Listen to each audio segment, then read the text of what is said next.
Я приветствую вас, дорогие друзья, уважаемые гости и подписчики моего канала. Михаил Чаплыга на связи прямо сейчас. Миш, здравствуй. Приветствую всех.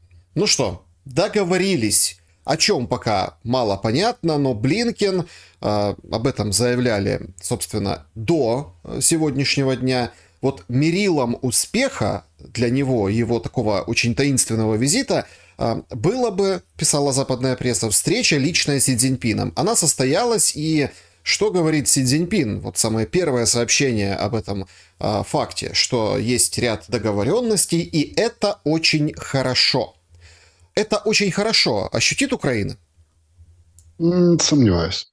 Дело в том, что у Китая с США у них свои терки, грубо говоря, да, там есть несколько ключевых моментов. Где-то у меня была цитата, сейчас я попытаюсь найти, чтобы вы поняли вообще, чем занимаются США в этом мире. Причем тут Украина, конечно, так. Госсекретарь Блинкен дал понять, что Соединенные Штаты всегда будут стоять, внимание всем, поням, розовые пони, за интересы и ценности американского народа, ядрить вашу дивизию, не украинского, а американского, причем за интересы и ценности, сказал товарищ Блинкен, работая со своими союзниками, ну, то есть клевретами, и партнерами, ну, которые стоят в разных колено-локтевых позициях, над усилением нашего видения мира. Еще раз процитирую, пусть каждая розовая пони запишет себе на дверях. Госсекретарь дал понять, что Соединенные Штаты всегда будут стоять за интересы и ценности американского народа, работая со своими союзниками и партнерами, творчески работая, над усилением нашего видения мира. Говорится в сообщении Госдепа. Ну, я, извини, прям не знаю, что бы еще сказать по поводу того, что ждет Украину после встречи товарищей Си, который отстаивает интересы Китая, в частности, их интересуют торговые отношения, то есть их интересует, когда же США прекратят накладывать на них санкции, вот, и когда же начнется нормальная торговля в рамках ВТО, потому что США, они же как, что такое мир, основанный на правилах? Мы создаем правила, так, давай правило будет какое? Значит так, у меня рогатки, мы умеем стрелять из рогаток, а у тебя деревянные мечи. Отлично, пишем правила. Все должны стреляться на рогатках. У кого меч, тот проиграл и выходит. Все, подписываем. Называется ВТО, Всемирная торговая организация. Все вступают в ВТО. У кого нет рогатки, может ее купить у нас. Вот такие правила. И когда вдруг тот, кто подписал, и у кого был деревянный меч, вдруг внезапно на каком-то этапе из-за спины, как говорил великий Мао, играет 20-30 лет, играет дурачка, типа слабенького и так далее, из-за спины достает вот такую рогатищу, все, сразу все правила ВТО заканчиваются, все. И тут Китай выходит и говорит, что товарищи, проиграли по своим же правилам. Ну, внимание, ну, и США такие, ой, а не заслать ли нам Блинкина? Заслали, ну, да, что-то он как-то слабенько съездил, рынки Азии не отреагировали. А может, ПЛС-й в них запустить? Ну, то есть ты же понимаешь, что такое мир, основанный на правилах, да? Это когда побеждаю я, если нет, правила мы не соблюдаем. В ВТО кто не соблюдает правила? Знак вопроса, внимание. Кто побеждает в ВТО по тем правилам? Китай. Вот о чем они говорили. Где в этой формуле Украина? У нас, извини, не хватит даже на дрезину, понимаешь, вот это ездить между ними, большие дяди серьезной торговлей занимаются. Ну и, конечно же, поговорили о Тайване. Конечно же, о Тайване. Вот. Тут же все просто. Задача США какая? Сделать так, чтобы Китай напал на Китай. Все же очень просто. То пилосьей швырнут, то потребует еще что-нибудь. Ну, то есть, как бы, Китай должен напасть на Китай. А тут сидит такой Си и говорит, да не будет Китай с Китаем воевать. Он просто вернет себе и все. Говорит, как вернет? Ну, подождите, ну, флот, там эти корабли, ветряк-кизяк, мы экологически чистым кораблем на вас там плывем. Вот. А Китай говорит, вы знаете, наверное, пора открывать Гештальт 2.0, о котором говорил некий Чаплыга. И говорит, пора, может быть, это войну какую-нибудь устроить локальную в Европе, чтобы вы уже совсем там это сгинули кедрени фени перед выборами Байдена. А мы в это время спокойно заберем Тайвань. Вы поняли, ребята из США, какая растяжка, да? То есть либо вы закрываете тему там, и тогда, ну, чуть по-другому будет с Тайванем, вот, но вы там разберитесь с этими товарищами. А если нет, так не вопрос. Смотрите, эти негодяи, русские негодяи открывают Гештальт 2.0 там, вы там гинете, кедрени фини, а мы мирно забираем Тайвань, просто обычной блокады. Русские дают штук 20 подводных лодок. Все, привет гиперзвуку. Ну вот и все, и съездил Блинкен поговорить, да. Ну что ж, теперь будет ответный визит. Будет ответный визит товарища на той же позиции, как министра иностранных дел, значит, в США. Но товарищи будут говорить совершенно о других вещах. Они будут говорить об экономике. Бабки движут миром. Война – это всего лишь новые деньги. Вот и все. Товарищи об этом и побеседуют. Как воевать не на своих территориях? Потому что учебник, ну, это, в принципе, конечно, можно сказать Макиавелли, но это не Макиавелли. Вот. Но мысли Макиавелли. Так вот, по мыслям Макиавелли, это было много-много лет назад, он писал, ну, чтобы его ко двору приняли, он всякие там педлобузнические хрени писал государю, ну, чтобы его там к Медичам, значит, принимали. Вот. И писал, ну, умные вещи писал, да. Он говорит, вы знаете, пункт первый. Умный и мудрый правитель сделает все, подчеркиваю с большой буквы, чтобы войны не было на его территории. Пункт второй. Если война неизбежна, умный правитель делает войну на чужой территории. И пункт третий. Война – это всегда новые деньги. Она всегда начинается в интересах элит, и в интересах элит она заканчивается. Вот все, что хотел сказать товарищ Макиавелли в этом длинном опусе. Ну, он там не только государь написал, он там много чего другого написал. Вот об этом и беседуют уважаемые люди из Китая, Америки и так далее, что негоже белым господам воевать-то, понимаешь? Мирно надо возвращать, и Тайвани разные. А если споры есть, так давайте повоюем. А что там в Мозамбике, между прочим? В Сомали. Ой, нет, Сомали уже помирив, Сомали уже нас обогнала. Судан и Тудан. А давайте в Судан и Тудан пойдем. А еще куда-нибудь сходим. Ну, то есть, как бы, белые господа, они у себя не воюют. Вот суть бесед, которые имели место быть. Миш, но все-таки, вот многие, наверное, на выходных прошлых вспоминали Чаплыгу, его Гештальт 2.0, Гештальт 1, который закрывается, потому что Путин неожиданно достал перед африканскими товарищами Стамбул 22.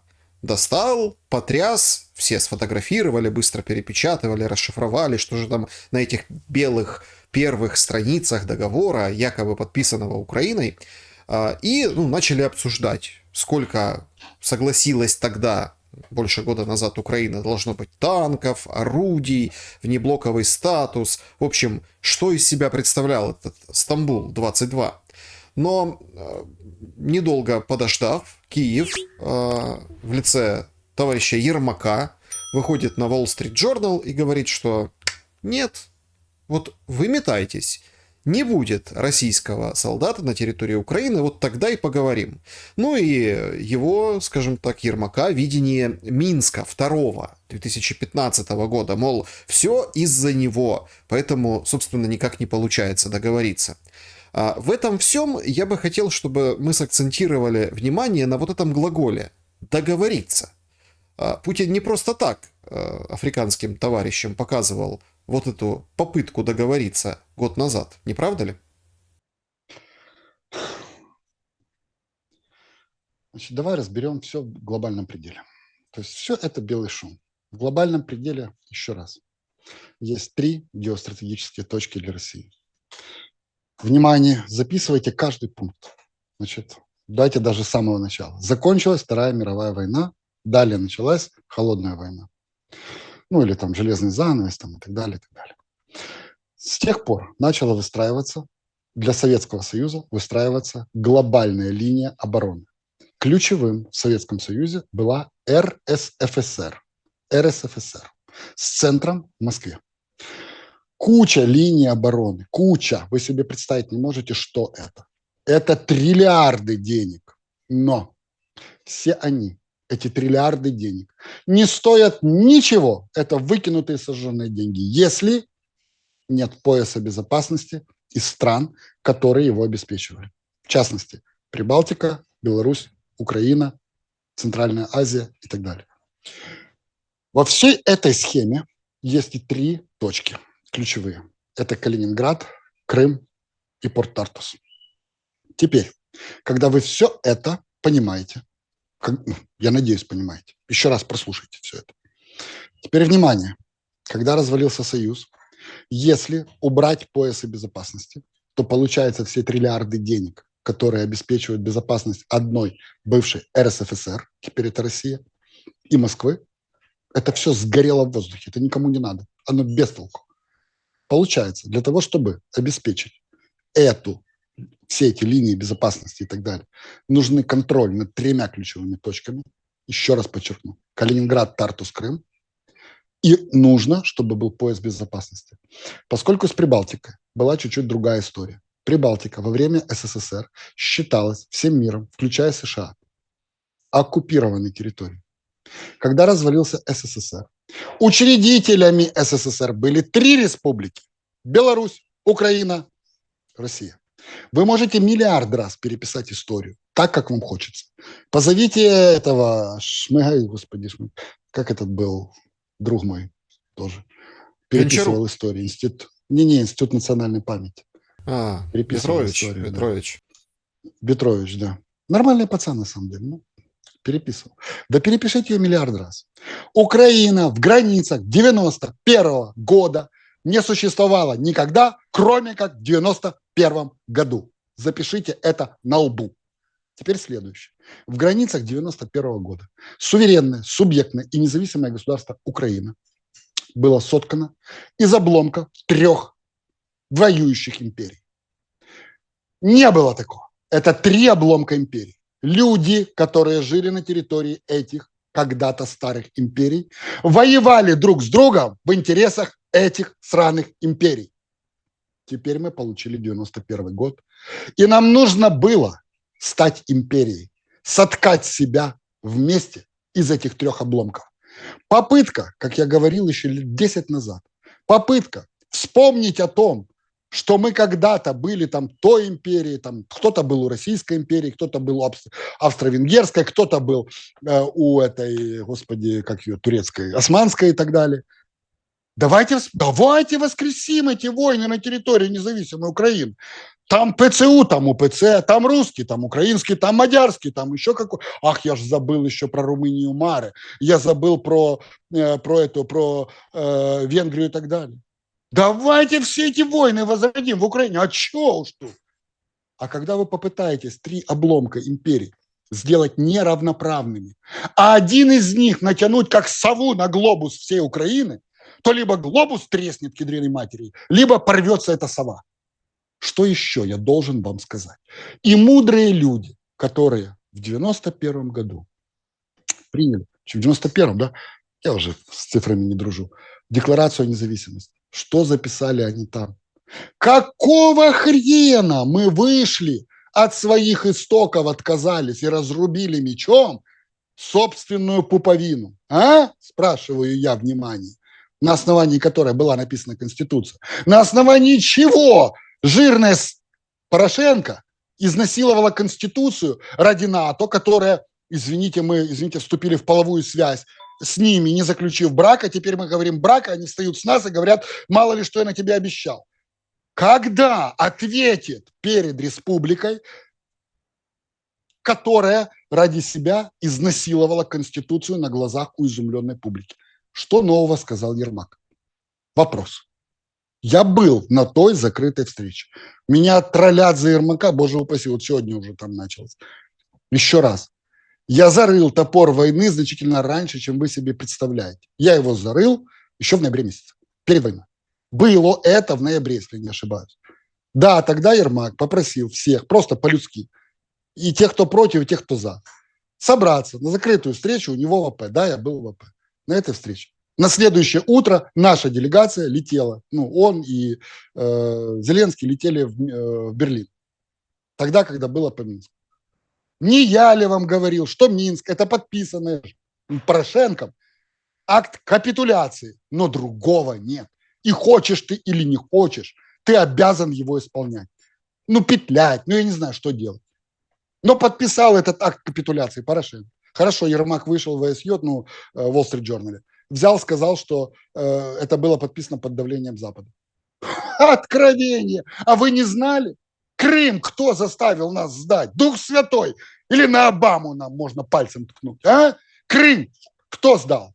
А теперь внимание, друзья мои, внимание. Не Чаплыгали орал не своим голосом с 2014 года, что единственное, что мы можем сделать, это превратить Крым в область. Область, я подчеркну. Кто орал против меня? На этот «по» начинается, Порошенко заканчивается. Вместе с этими меджлисами, которые ни дня не проработали в легальном правовом конституционном поле Украины. Ни дня. Вам рассказать почему?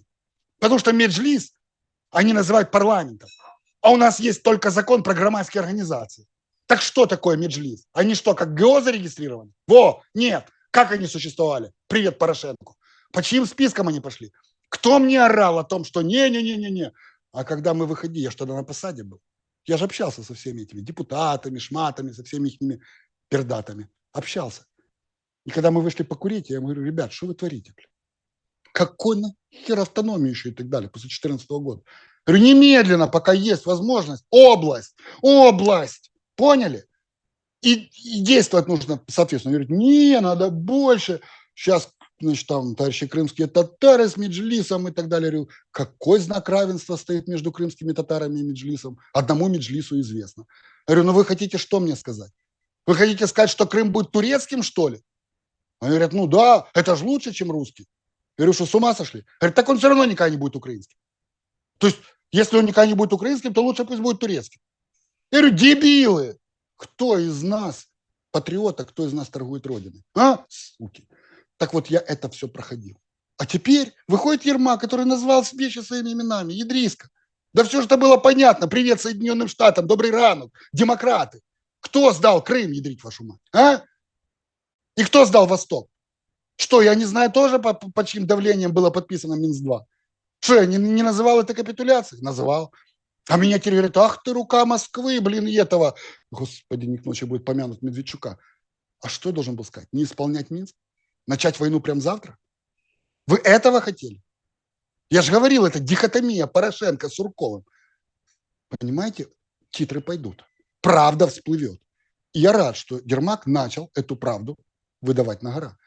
И о том, что будет, я знал еще тогда, когда в студии 1+1 мы были, это было пол первого ночи.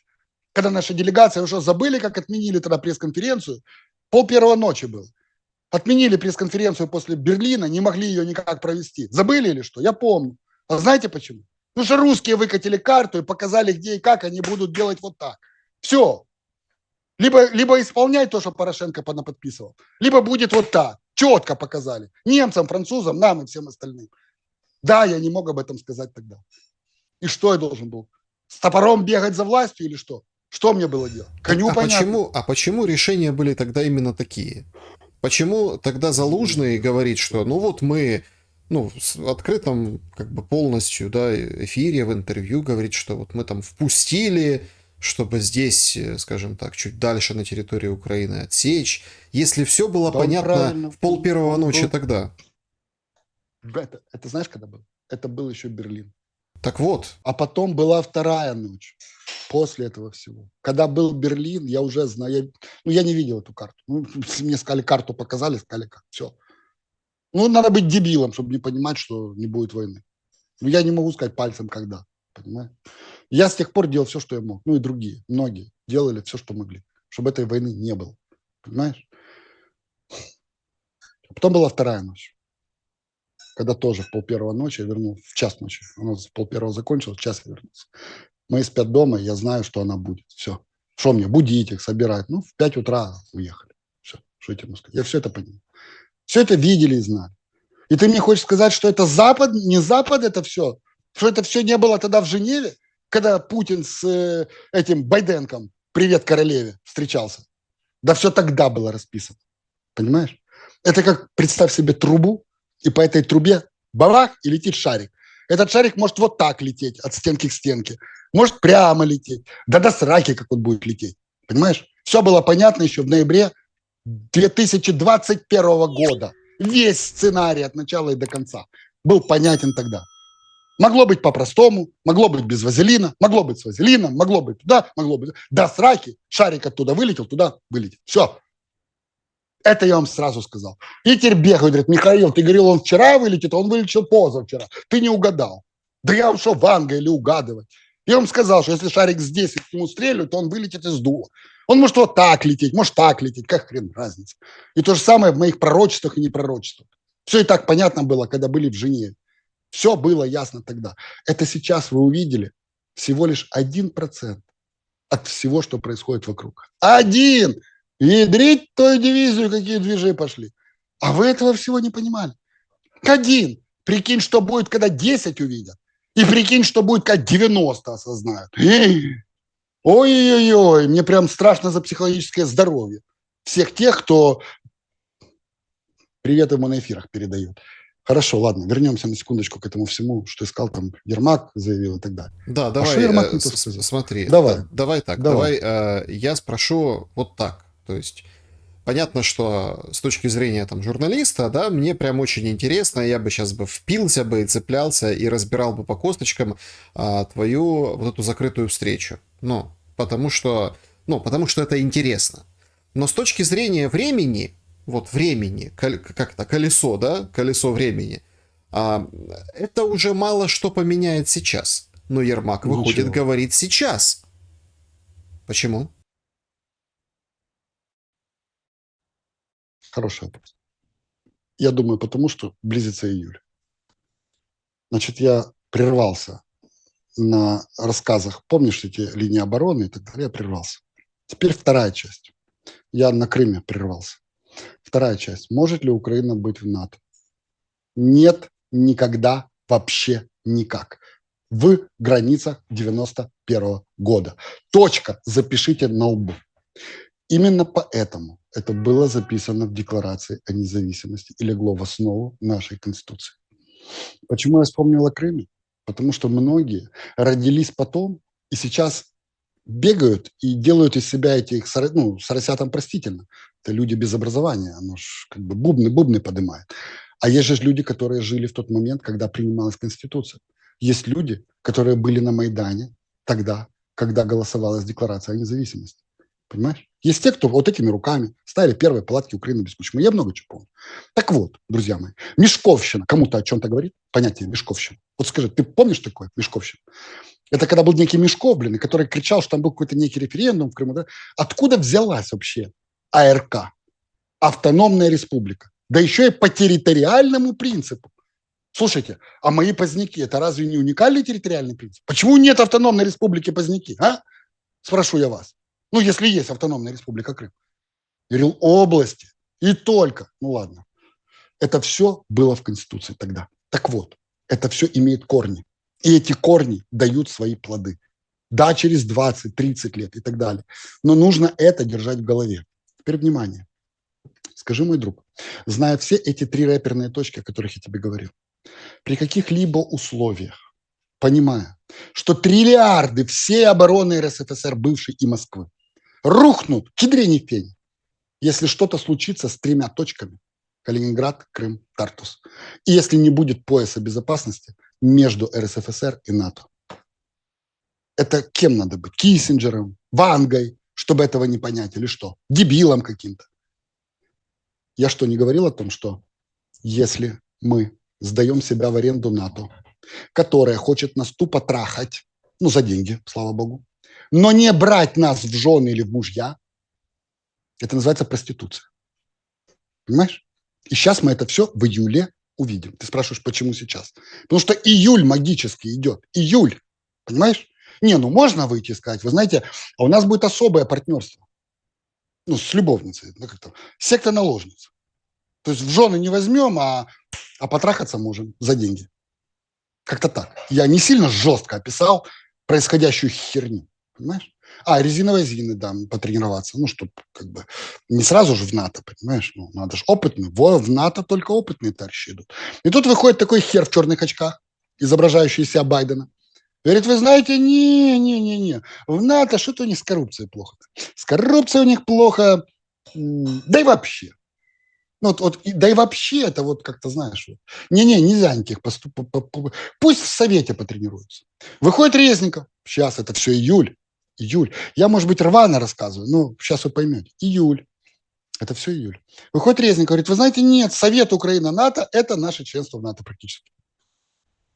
Де-факто, Не, да. ну, Ну, де-факто, да. Не, ну, то есть, если половой акт происходит, то, в принципе, да, это половой акт. Вы чувствуете разницу между половой акт, я вышел на улицу, попил пиво и, пребывая под пивным, и тем самым вступил в связь с какой-то барышней, и половой акт в семье? Ну, то есть, когда есть договор, там, ну, не знаю, брак, печати, штампы в паспорте. Чувствуете, наверное, да? Угу. Ясно. А вы знаете, что Россия уже давно, согласно Резникова, давно в НАТО? Да, я открыл Google и почитал. В каком? 2009 или когда? Россия создала Совет Россия-НАТО. А вы в курсе, что он до сих пор действует? Он просто приостановлен, но он действует. А что, Россия с 2009 года практически членище, я бы сказал, НАТО, да, или как? Ну, приостановленный членище. Или как? Вы же всех за дебилов держите или что? У России с НАТО действует договор точно такой же. Она член Совет НАТО Россия. До сих пор он просто приостановлен. Добрый вечер. А нам предлагают то же самое, говорят, это вот, ну, будем с Россией в НАТО на одинаковых правах. Только у нас действующие члены, а у них приостановлены. Нормальная тема, я считаю, да? Вы что, не понимаете, что будет в июле?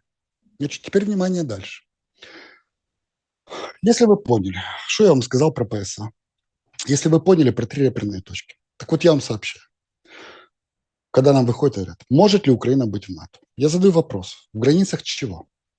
В границах 91 года? То есть с Крымом? Хорошо. То есть Украина в НАТО с Крымом.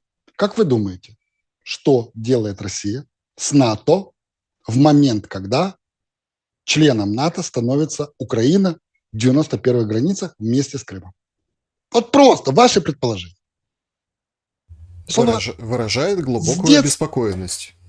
Нет, дед заиграет новыми красками. Вот и все. Да? Ну, давайте не будем этими понями. Я в розовой футболке, но я же тоже розовый понь, но в броне. Вот. Поэтому дайте понимать. Да, это 3 реперные точки. Я вам все это объясню. Значит, это невозможно. Либо возможно. Когда возможно? Возможно только в случае, когда нет России. Хорошо. Давайте посчитаем вероятность. Нет России. Посчитайте мне вероятность нет России. Сколько ядерных субъектов появится на нет России? Покажите мне хоть одного политика на Западе, который мечтает о том, чтобы было нет России и было 20 ядерных субъектов. Покажите мне хоть одного, кто не понимает, что гарантии НАТО, распространенные на Крым, означают тут же Третью мировую. Хоть одного. То есть гарантии НАТО в 91-м, границах 91-го года, включая Крым, однозначно знак равно, без вариантов. Третья мировая. Сходу. Угу. А если Украина в НАТО, априорно, то получается без. А если вы вступаете в НАТО без какой-то части, хотя бы 1 миллиметра, это означает, вы открываете ящик Пандоры чего? Территориальных претензий к стране. Ну, потому что если можно отдать миллиметр, то можно отдать и метр, правда? Понимаешь, тут какая история? Отсюда вывод. Вот здесь. Не, подожди. То есть получается, мы в НАТО, это если априорные утверждения, то, исходя из предыдущих формул, мы точно без ряда территорий. О чем сейчас начал говорить подполковник ГУРа по ходу. Вспомнил? Ну, бывший, да. Он бывший? Ну, неважно, бывших не бывает, особенно в ГУРе. Это ну, просто тут интересно, что за такой обычно срок и, ну, скажем так... что он не то сказал? Нет, за такое вот срок и до свидания, да, враг народа, госизмена и все. Да, а вот понятно. Бывшему подполковнику ГУР, солдату можно. Можно, ясно. Да скоро всем будет можно. Ты ж понимаешь, Ермак открывает титры, что тут непонятно. Ермак выкладывает на стол все, что было. То есть так же, как русские пошли. Что в ответ, Ермак в ответ на что сделает? В ответ на то, что русские выложили договор. Ты что, не понимаешь, что мы его парафировали? Фамилия того, кто парафировал, как? Ара? Как? Хами? Это тот, который совершенно без собственного интереса. Мальчик-бессеребренник. Мужчина. Какой же мальчик? Это мужчина. Это мы мальчики, а он мужчина. С целым Абрамовичем. Они Челси продавали. Понимаешь? Британия сказала. И легенда ж какая была. что от имени Украины мы просим нижайше Запад не трахать товарища Абраимовича с его Челси, потому что от продажи Челси он бабки отдаст Украине. А кто лоббировал? Ара, прости, и Хамия, да? Я, Серж, бессеребренник мальчик. А тут выходит Челси такой, этот, извини, Абрамович, говорит, вы знаете, нет. Как, говорит, ваш Чаплыга правильно говорил. Говорит, хер, кто вам бабки вернет. Это не ваши бабки, вы что, не поняли? Говорит, Чаплыгу надо было слушать. А, вы репарациями по контрибуциям. Ха-ха-ха. Ясно, мои друзья. Да, так вот, он говорит, хрен я подпишу. Это все, не верну я вам бабки. Нет. Потому что мы с Британией, ну, с пиратами. Что там Чаплыга говорил про пиратов? Пираты деньги обратно не возвращают, запомните. Все, что украдено, это теперь их. Это же был между королем и пиратами договор, если вы забыли. Много-много сотен лет назад. Вот. Ну, то есть, если бабки остаются в Британии. Они фонд создали, норвежца позвали. Говорят, вы знаете, давайте мы с этого фонда, который лоббировал Арахами на деньги этого Абрамовича, которого мы типа договорились, давайте мы из этих денег покроем наши расходы на украинцев, которые у нас в Британии.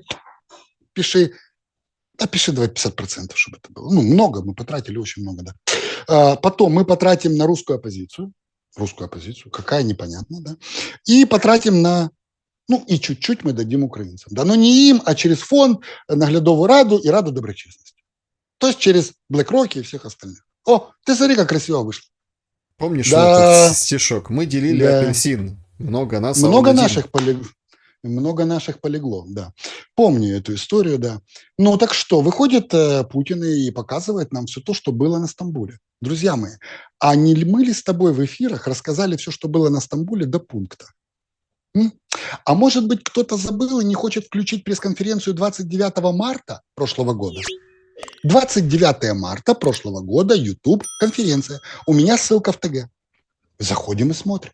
Что Путин нового сказал, чего не сказали участники нашей делегации 29 марта? Что интересно, парафированный, то есть подписанный договор, согласно титульной странице, то, что показал Путин, по-моему, 13 апреля. Бучу мы освободили 1 апреля. А 9 между 1 и 13, 9 прилетел лохматый придурок сюда к нам. Его Лайер назвали, лжец. Его назвали лжец. И запретили навсегда вход в британскую политику. А мы его именем улицы назвали. Святой Джавелины, да. И папы Хаймарса. Знаем мы эти рекламные акции, да. Ага, то есть 1, 9, 13 продолжать не буду. Дальше разбирайтесь сами. Скажите, пожалуйста, а чего было, в чем же цимис этого всего? Господи, да все ж понятно. Там цимис идет о том, что мы торгуемся. Мы торгуемся о статусе, о количестве войск, вооружений. Знаешь, как это в анекдоте, да? Когда Сталина возродили, да, и на политбюро, он посмотрел на все вокруг, да, и говорит, вы знаете, да, этих расстрелять, потом говорит, пункт 2, стену кремлевскую в зеленый цвет покрасить. Все такие молча сидят, да. А почему в зеленый цвет? Да, Сталин говорит, я знал, по первому вопросу как бы возражений не будет. То есть, получается, мы априорно вступали в торги, беседы. То есть, вопрос же не в том, там будет, не будет, вот эта категоричная позиция. Не, мы торговались. А давайте не 10, а 20. А давайте вот так. То есть, мы по принципу мы не торгуемся, мы согласны. А вот 10-20 давайте поговорим. Нормальная позиция, а что ж тут? Вот цимис всего, о чем же там речь идет, понимаешь? А что ты думаешь, этого не будет? Еще раз тебе скажу, в большом пределе будет. Еще раз, значит, кто мне рассказывает? Все те, которые мне рассказывают. Сейчас мы до июля дойдем, я закончу уже этот круг. Значит, кто мне рассказывает о том, что это война на годы, да мы, да это... Значит, каждый, кто это говорит, должен выйти и сказать. Я сейчас скажу про войну на годы и перечислю вам конкретные фамилии тех, кто своими личными деньгами это оплатит. И давай, я жду. Байден оплатит. Внимание, Байден лично оплатит. Подчеркиваю. С учетом выборов, осени и все остальное. Кто оплатит? Шольц, да? Давайте я запишу. Шольц оплатит. Серьезно? А Германия вышла и сказала, что они прямо от плеча логистического покажут Евросоюзу, потому что вот так у них есть денег на новые взносы. А старые в Евросоюз закончились. А Германия говорит, вы знаете, да, в Евросоюз больше денег нет. Вперед, у Эстонии есть. Поляки, у поляков точно есть деньги. У них это, они у нас репарации хотят. Значит, точно деньги есть. Значит, пошли к этому Дуде, и у него подудели трохи денег. А если не подудели, то пойдите в Эстонии подудите. Там тоже нормально денег. И у Лихтенштейна не забудьте поспрашивать. О, ясно, Шольца вычеркиваю. Так кто? Кто даст денег на этот праздник жизни? Кто? Фамилия? А, никто. Ясно. Ленд-лиз. Слушайте. А, какой ленд-лиз? Выходит этот, как его, Кирби, на чистом глазу. Говорит, мы вам дали 2 миллиарда. 2 миллиарда дали. Что-то у тебя лицо грустное. Я не вижу, почему ты делаешь вот так, вот так. Почему ты не... Дали 2 миллиарда. Да дякую. Дякую. Сейчас Порошенко позову, будешь дякувати. А, оказывается, дали, но сказали, что дадут через много лет. Дали, но не вам. Ну, дали себе на ВПК. А вам дадим года через 2. Ну, если от вас что-то останется. Ясно. Кстати, выходят в США и говорят, вы знаете, вы 4 числа наступаете. Мы говорим, подожди. Говорят, нет, по нашему СМИ вы 4 числа наступаете. И что-то вы херово наступаете. Да, надо как-то активнее. А у них доктрина в США, что прописано в их доктрине по поводу наступательных действий? Открываем. Написано, без авиации только придурок ходит в наступление. США. Что происходит? Знак вопроса. А говорят, так потому что июль, мы же сказали. Вы либо берете резиновую Зину, делаете из себя придурка в очередной раз, ну, как вы делали при Порошенко, подписываете Минск-3, а мы выходим и говорим, мы сделали все, что могли. Мы улучшили вам позицию, мы сохранили государственность, это мы, а вы подписываете Минск-3. Ну, вы же не могли его подписать тогда, вам же идиотам предлагали в марте, да, в апреле, а вы не подписали, не парафировали. А, Джансенюк приехал, вы улицы называли его именем. А, кстати, слетал это Сунак, значит, к товарищу Байдену. Че летит, че летал. Короче, это уже принципиально не имеет никакого значения. А знаете, что хотел? Лысый у них такой кадр, значит, бедняга, бегает с факелами войны поджигать по всему миру, по старой британской традиции. Министр обороны называется. Понимает, что жопа, блин, экономическая Британии полная и военная. Но надо что-то делать, потому что иначе подорвут к ядрене матери эти, кабеля. Уже войска там кабельные делают. Вот. Говорит, текать пора на начальника НАТО. Буду теперь в НАТО. Буду в НАТО. Вот. Говорят, нет. Нет, плохо лысина блестит. Не будешь ты в НАТО. Будет с 2014 года бедняга, с 14, если не ошибаюсь, бедняга этим Франкенштейном сидит, как его, Столтенберг в НАТО. Никак его нету нового, нету никак. Представьте, на всю НАТО нету свежей кандидатуры. Не могут никогда говорить. Каждый раз то вот этого товарища Уоллеса, то еще кого-то. Ну, кто этого Уоллеса из Британии туда пустит? Ну, слетал. Ну, Штаты говорят, вы знаете, сомневаемся. Все, сомнение. Японская опера Атамулия дала сомнение. Понимаете? Вот, ясно. Ой, отвлекся я от этих Да, всех. июль. Так Июль. вот, июль. А что в июле? В июле все очень просто. Все все понимаем. Мы же начали с тобой с визита Блинкина, где товарищ Си очень просто сказал. Смотрите, друзья мои, значит, вы либо закрываете тему в Европе, то есть гештальт 1.0, запятая Минск-3, и делаете так, чтобы эти ваши украинские это подписали. По барабану как? Титрами, давайте вскроем все документы, чтобы все понимали, что все уже было, все это уже было подписано. То есть никаких-то нету. Значит, Минск-3 навязали Штаты, сказал, по сути, Ермак. Да, это и так понятно. Крым сдали Штаты. Это и так всем понятно. Причем те же самые демократы. НАТО никогда нас туда не ждет и никогда не могло нас иметь по одной простой причине, которую я описал выше. Потому что четко понятно.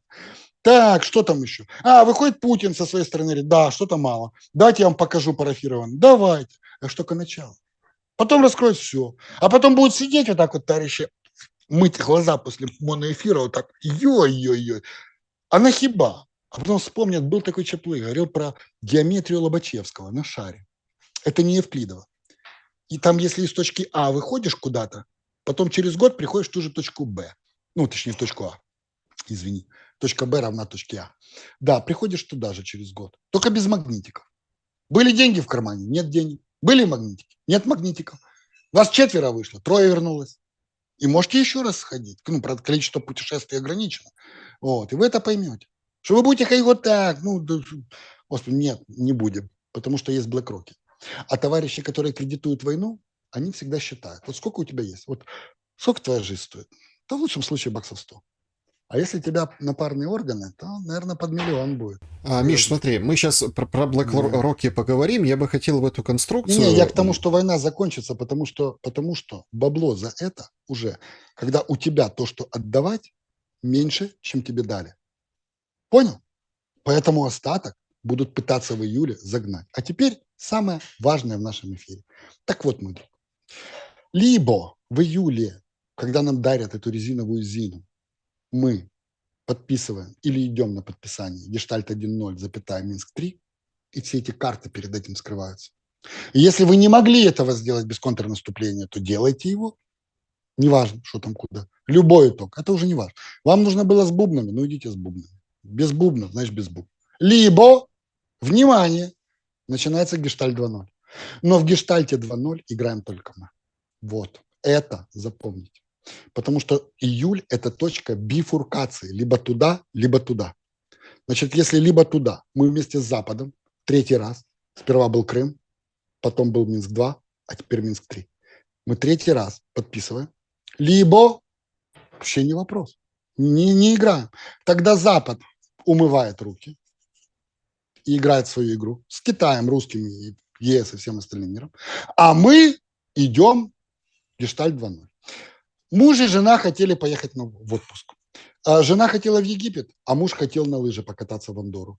Решили на семейном совете. Все едут в Египет. Мужу разрешается взять лыжи. Вот, собственно говоря, приблизительно так. Поэтому вам лыжи. Понимаешь? То есть вы хотите гештальт 2.0? Вопросов нет. Он вам будет, но вы будете один на один с русскими в этом гештальте. А для того, чтобы он открылся, русские еще поляков позовут.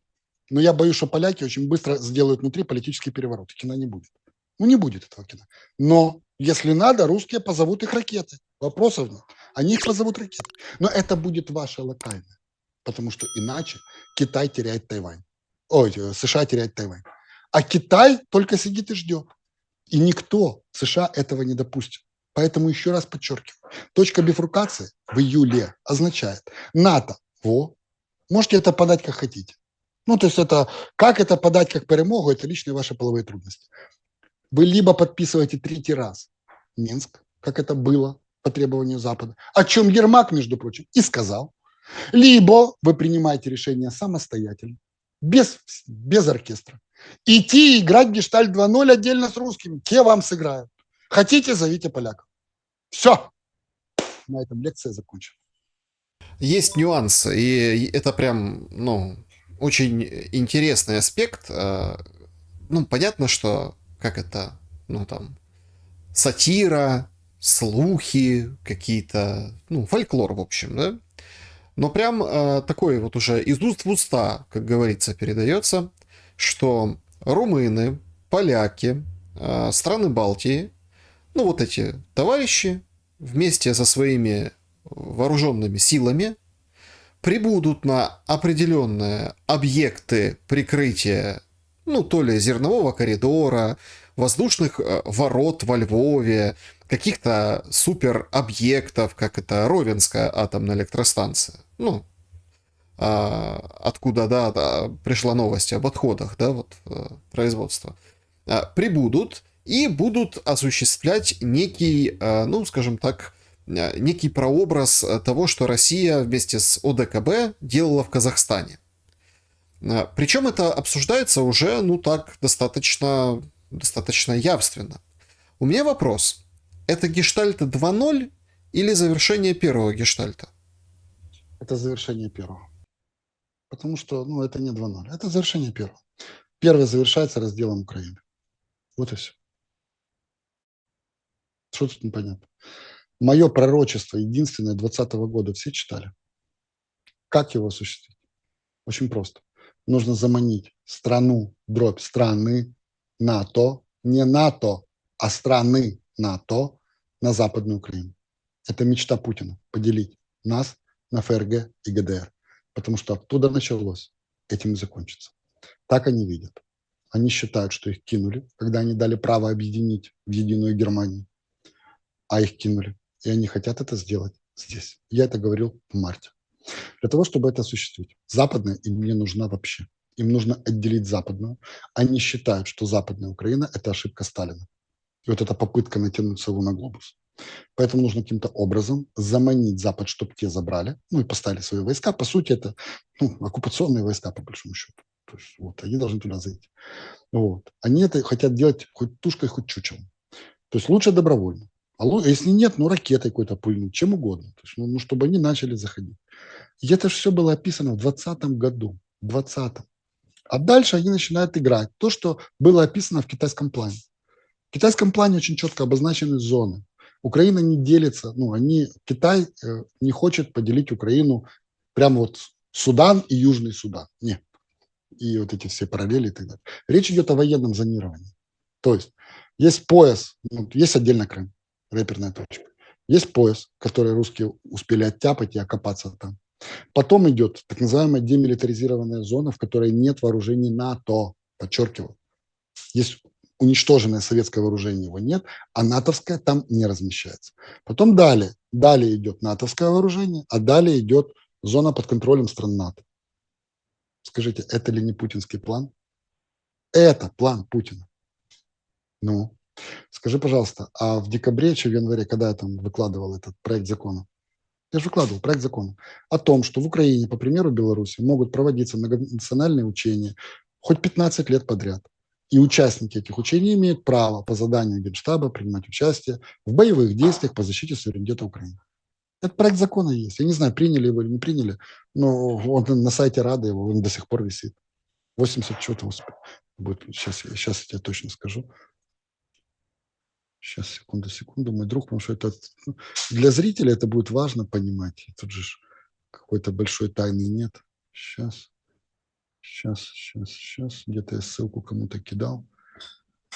Ой, Господи, где же я ее дал? Радостная ссылка.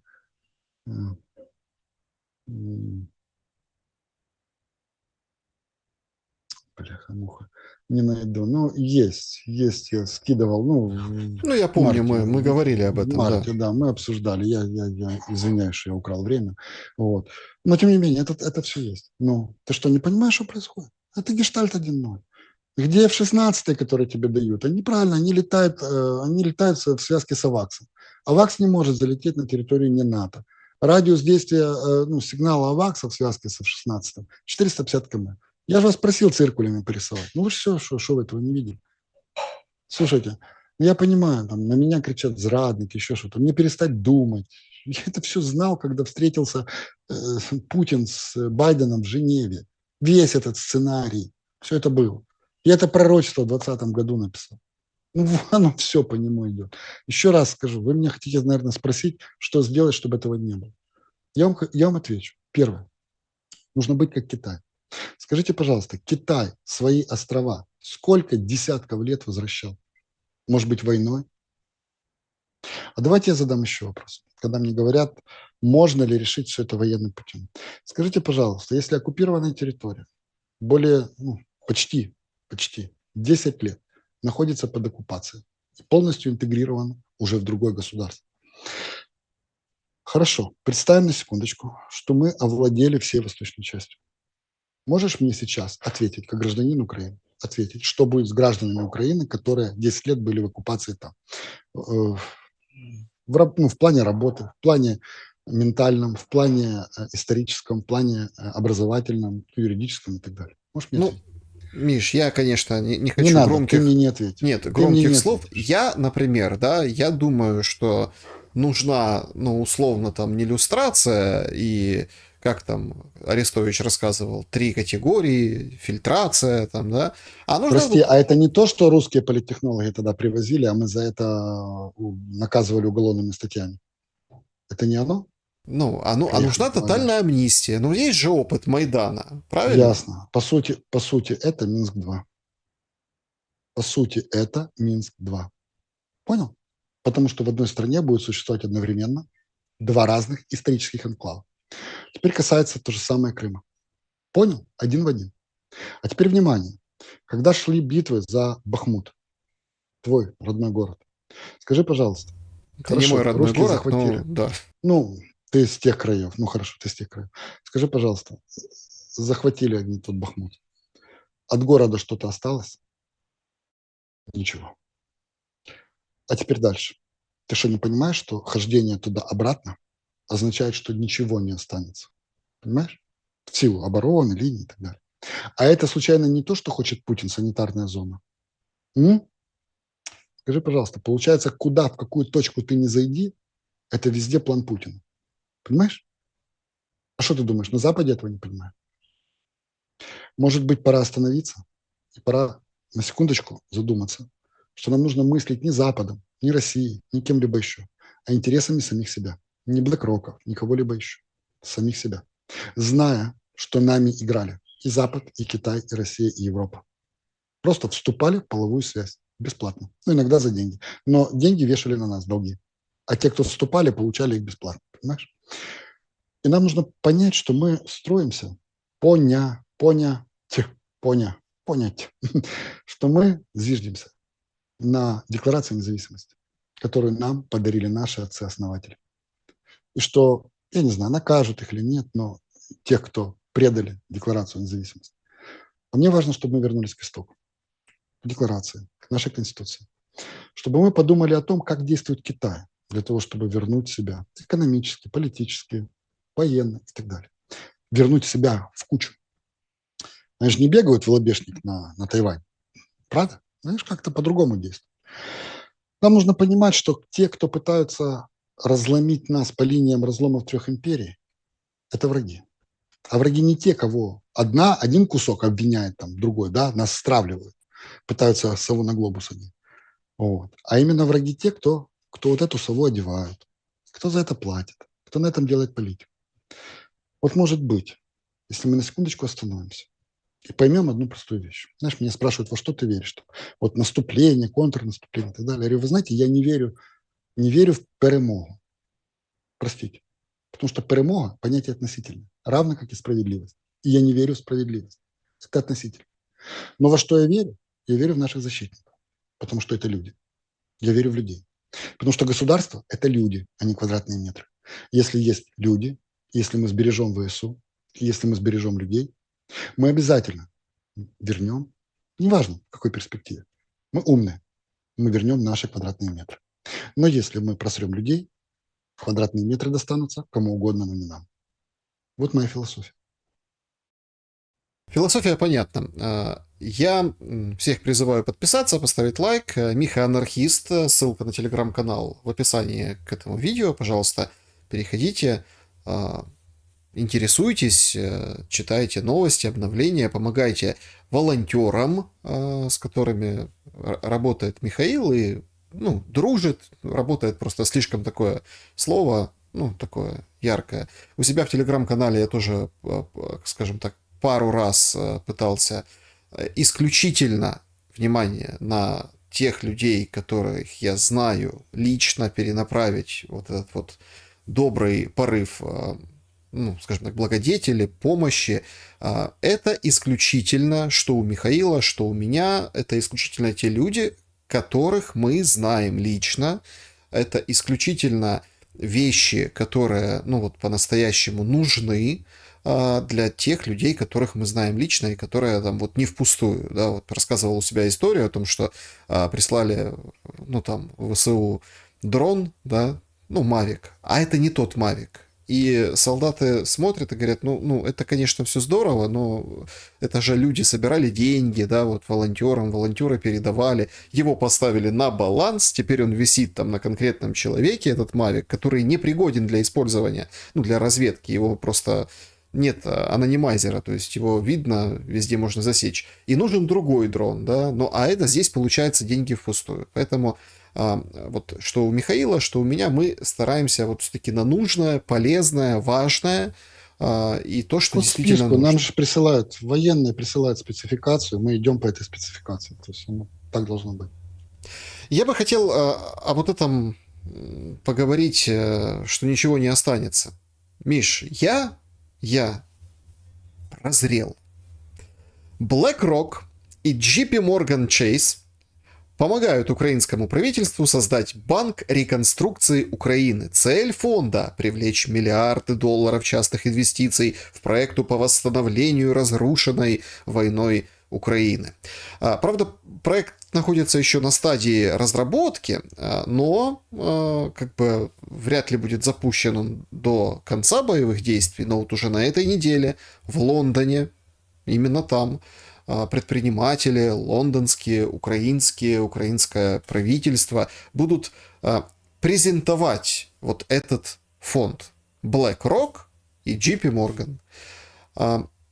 Ну, кажется, вот мы поговорили о политических и таких очень важных, ярких титрах. Кажется, и здесь титры уже прорезаются на экран. Да все же просто. Слушайте, я уже много раз рассказывал эту схему, все очень просто. Вы что, забыли Майдан с этими ЕРСками? Значит, когда начался Майдан, естественно, что наши облигации, которые мы продаем за валюту, они начали падать. Потому что непонятно, что в стране будет. Приходят все эти блэкроки, и они же падальщики. Они скупают за 3 копейки, скупают долг. Потом, вы забыли, как после Майдана при выключенном табло пришла ЕРСка, которую нас заставили сделать министром, и сказала, что она представляет клуб частных кредиторов. И мы отдали Министерство финансов ей, как представителю клуба частных кредиторов. Внимание, граждане суверенной независимой страны. Мы отдали Министерство финансов представителю частного клуба кредиторов, которые во время Майдана, пока вы там лупили чубы, скупали наш долг, а потом заставили проголосовать при выключенном табло так называемые ВВП-варанты. Это означает, там что записано, что Украина, как государство суверенное, может развиваться не более чем, я не помню, там 2%, 4% ВВП. А если вдруг вы начнете бурно развиваться больше 3%, все, что сверху, вы отдаете им. Теперь вы что думаете, что эти ВВП-варанты отменены? Нет. Вы не можете развиваться быстрее, чем. Потому что иначе вы все отдадите им. Той же ЕРСК, тем же Dragon Capital. Вы отдадите все тоже частным кредиторам. А теперь это все BlackRock. BlackRock в республиканских штатах – это персона нон-грата. Их ногами выбивают из республиканских штатов США. Ногами. А мы что делаем? Ага, ясно. А хочешь, я тебе скажу, что никаких BlackRock'ов здесь не будет, если примут мою простую программу? Первое.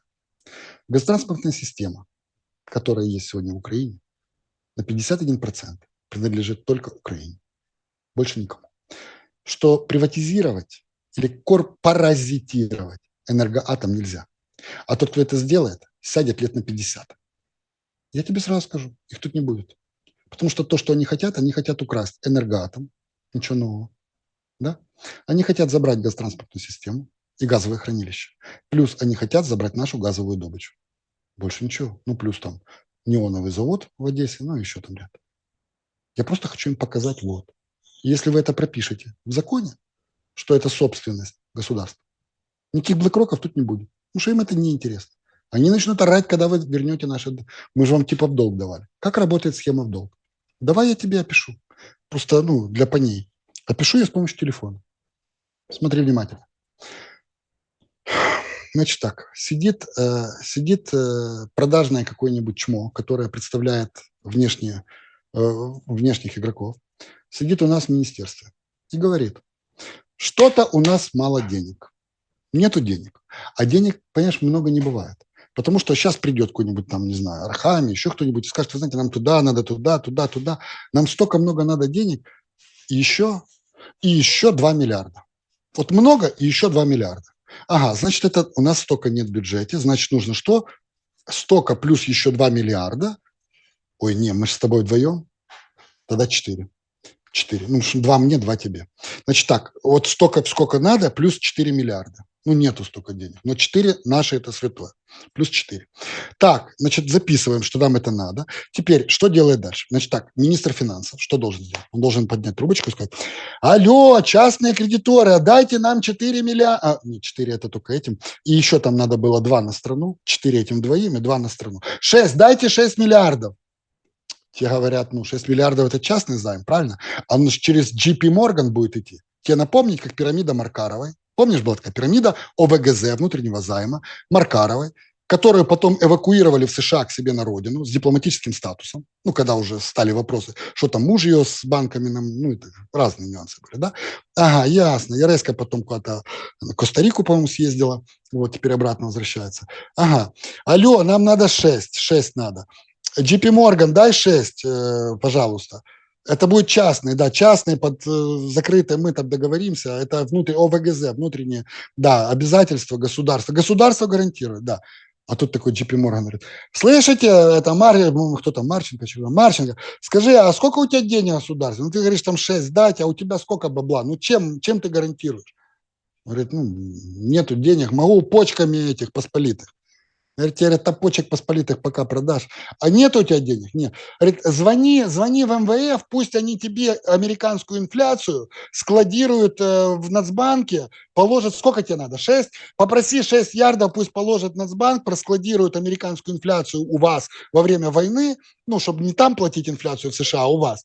А когда у вас будет 6 ярдов, звони мне. Ясно? Да. Так, потом раз так открывает трубочку. Алло, МВФ, дай нам 6 ярдов, да. Ой, а сколько ты сказал? 12. Почему? 6 мы тебе должны. Хорошо, дай нам 12 ярдов по 3%. Да, мы тебе сразу 6 возвращаем, 6 оставляем у себя. Получается, эти 6 реальных, это уже под 6%, но мы об этом никому не скажем. И плюс американскую инфляцию в долговых обязательствах США мы у себя складируем. Но я просто скажу JP Morgan, что у нас есть 6 ярдов. Понял, да? Все, давай. Ты выкатил условия. Условия? В смысле, ты хочешь знать, как мы отдадим? Ты не можешь мне прописать? Нет. Сейчас я напишу. Давай, я. Марченко собирает Шмыгаля. И они со Шмыгалем говорят, вы знаете, МВФ требует написать, как мы отдадим деньги. Ясно. Но поскольку идей мало, они предлагают пункт первый. Изобрести гиперболоид инженера Гарина и продать его на стартап чего-то там за триллиард. Хороший план. Пункт 2. Продать Дию вместе с министром в Сомали для того, чтобы там были демократические выборы. Продать международным организациям, получить триллиард. И пункт 3. Снять с посполитых по $1000 с носа ЖКХ, тарифами, налогами. В общем, удавить нахер этих посполитых и всю экономику вместе с ФОПами и выжать из них по штуке баксов. Нищих много, поэтому штуки умножь 1000 с каждого нищего, будет много. Алло, МВФ, у нас есть 3 предложения, которые вы выберете. Вот какое предложение выберет МВФ? Говорит, давайте с нищих по штуке, это более понятно, чем ваш гиперболоид. Ясно. Так, выходит Шмыгаль, говорит, все, нам МВФ навязал, жестко навязал, чтобы мы разобрали украинцев на парные органы, чтобы Финмониторинг закрыл нахер всем все, чтобы банки вытрахали всех украинцев, выпотрошить нафиг налогами. Извините, назовем это репарации. К сожалению, их заплатят украинцы. Значит, украинцы платят репарации, а то, что делает Финмон с Нацбанком, назовем контрибуциями. Так, вперед. Выходит президент, говорит, вы знаете, да, это правда. Нам дает бабки МВФ, поэтому мы под его диктовку живем. То, что это вчера надиктовал Шмыгаль, причем тут МВФ, вообще не ясно. Да? Но теперь вы схему поняли. Теперь приходит JP Morgan, говорит, да, МВФ там решил разобрать вас, не МВФ, а вы предложили МВФ разобрать украинцев на органы, взамен за это МВФ дает вам 6 миллиардов, под 6 миллиардов я могу JP Morgan на восстановление Украины дать вам в кредит частный 6 миллиардов, которые вы будете в случае чего покрывать тем, что вам туда дали, с кирдованием этой инфляции. Нацбанк гордится тем, что уровень во время войны, уровень этих резервов в долговых обязательствах США превысил потолок 11-летней давности. Ух, ядриська, повоевали, да. Ясно. Значит, мы вам даем частно. А потом приходит Ереська, а потом говорит, давайте табло выключать, чем будем расплачиваться. Это вы послушали краткий смысл конференции в Лондоне. Да, и такой он будет на этой неделе. Но тут же очень интересно, все-таки в завершении нашей сегодняшней встречи выглядит вот эта встреча Блинкена и Си Цзиньпина. С нее начали, давай не закруглим сегодняшнюю нашу встречу. Причем понятно, что можно про экономику продолжать. И Шурма там рассказал о том, что возобновлять будут промышленность Украины через черную металлургию, ультрасовременную, зеленую черную металлургию. Ой, Правда, что, правда, вместо нужно, коксующегося угля будет этот кизяк, а сверху ветряк? Я правильно ну, понял? правда, для этого нужно 40-60 миллиардов где-то, да, вложить, чтобы ультрасовременная металлургия как бы заработала в Украине. Где же У ее взять? Ахметова. Почему в Украине? У Ахметова. Ну, в Украине нам рассказывают, да? Да, да, да, я забыл. Да, то есть И где-то... 400 миллиардов, и 400 миллиардов на энергетический хаб, то есть Вестингаузен, которую японцы продали канадцам, я правильно понимаю, которая является банкротом, которая не построила ни одного реактора, ну, точнее, то, что в Китае это не совсем построили, а два в Штатах, один вообще не построен, а второй в 4 раза уже превысил, недостроен, но в 4 раза превысил бюджет. И этой конторе мы должны украсть, ну, декоммунизировать. Эти клятые коммунисты настроили атомных станций, значит, все это дело корпоратизировать и отдать им, а под это дело 400 миллиардов долгов, которые повесим на тех с парными органами. Слушай, план гениальный. Я считаю, надо голосовать. Угу. Ну и как бы начали с Блинкина и Си. Так вот, Си Цзиньпин просил Блинкина передать привет Байдену. Очень, очень интересный такой тонкий, Он скажем так, считает, юмор. Блинкина передаст там? Ну, Блинкин передаст, да. Привет, Ну, Блинкин передаст. Привет, да. привет Байдену. Но тут очень интересно, что Блинкин заявил на встрече с Си Цзиньпином. США не поддерживают независимость Тайваня и не намерены вступать в конфликт с Китаем. Ну, как бы все понятно. Я же говорил, Китай вернет Китай мирным путем и не будет воевать.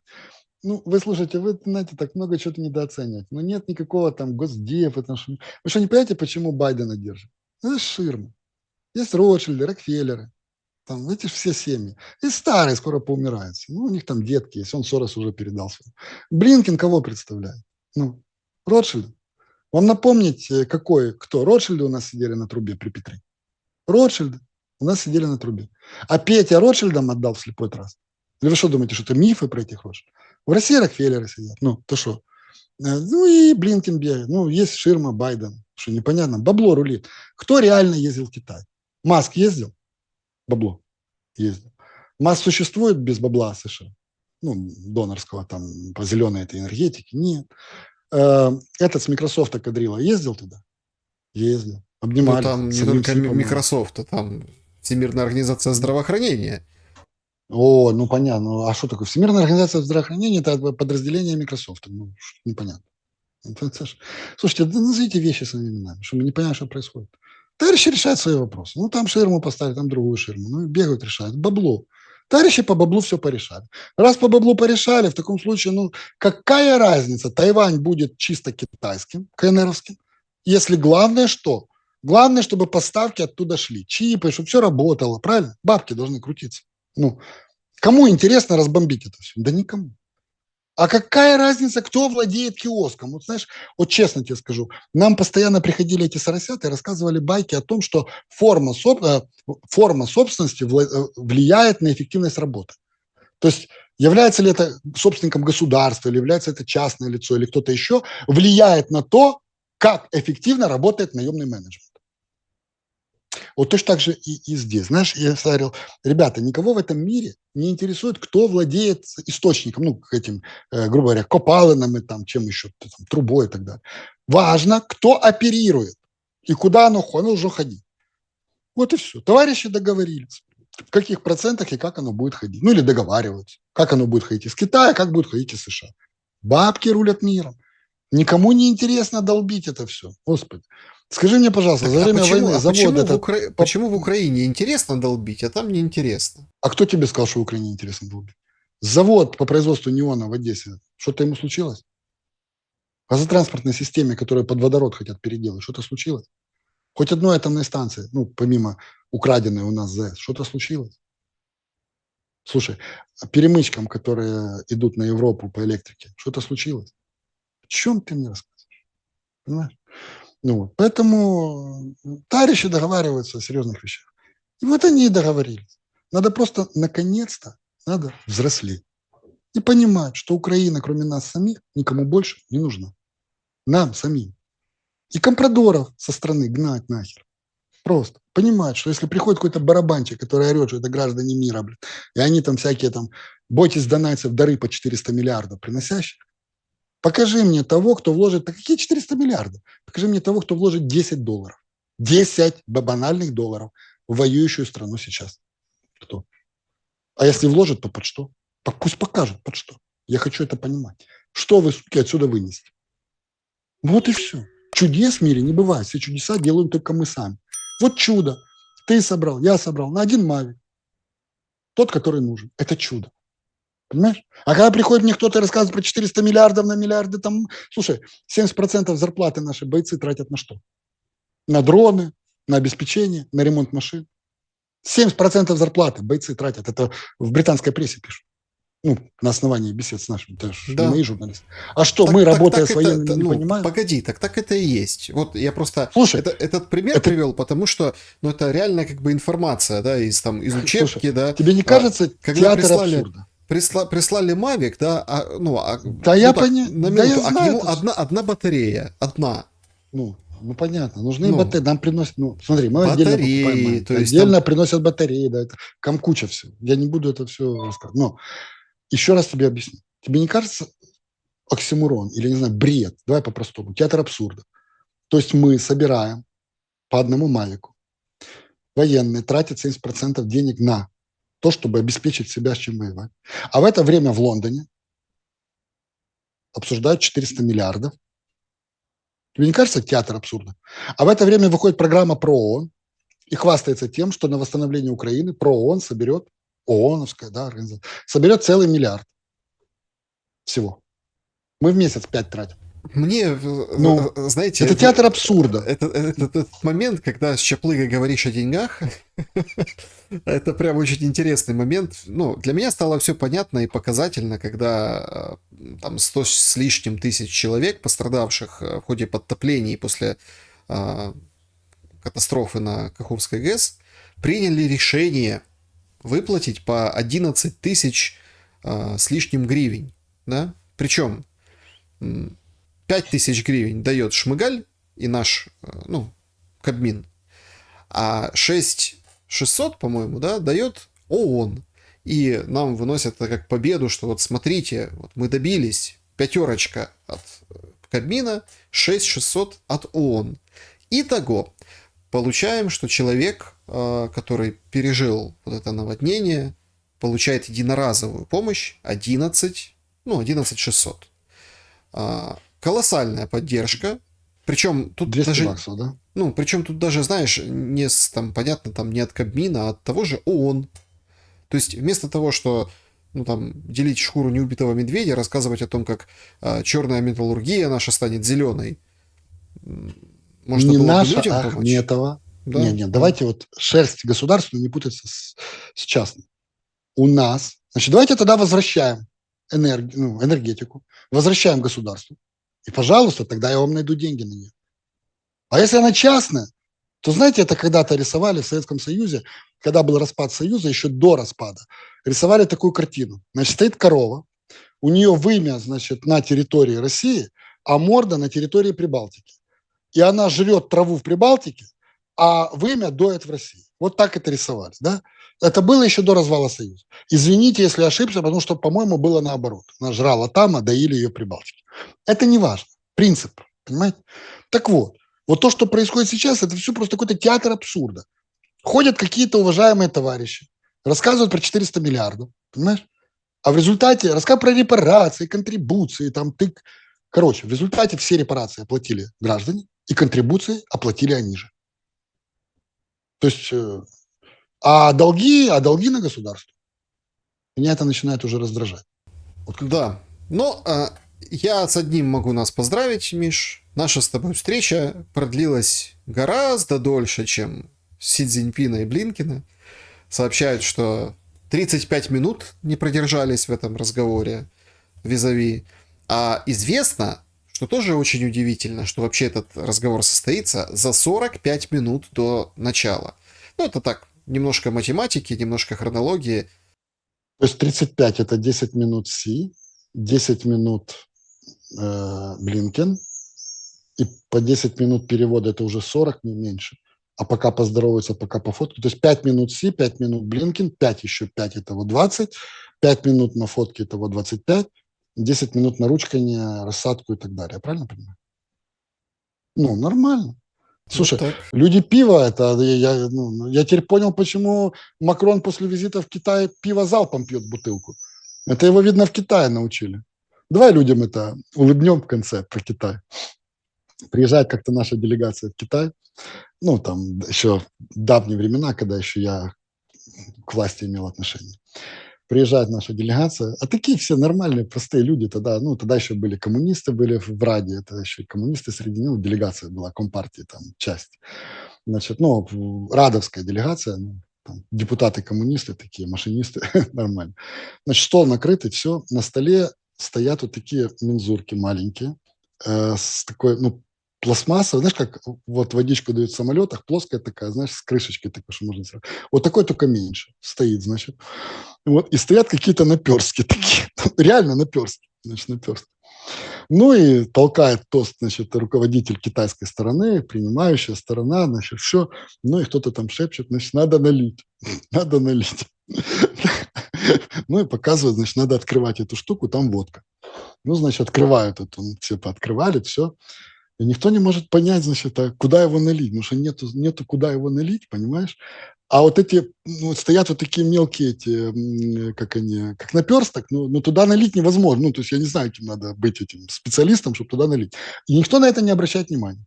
Ну, сняли, говорят, давай крышку вообще, ну, сорвали, значит, эту крышку, вот стоит эта пластмассовая хрень с водкой, значит, ну, и налить некуда. Ну, думаю, может, у китайцев не принято наливать, то есть надо как бы вот так вот.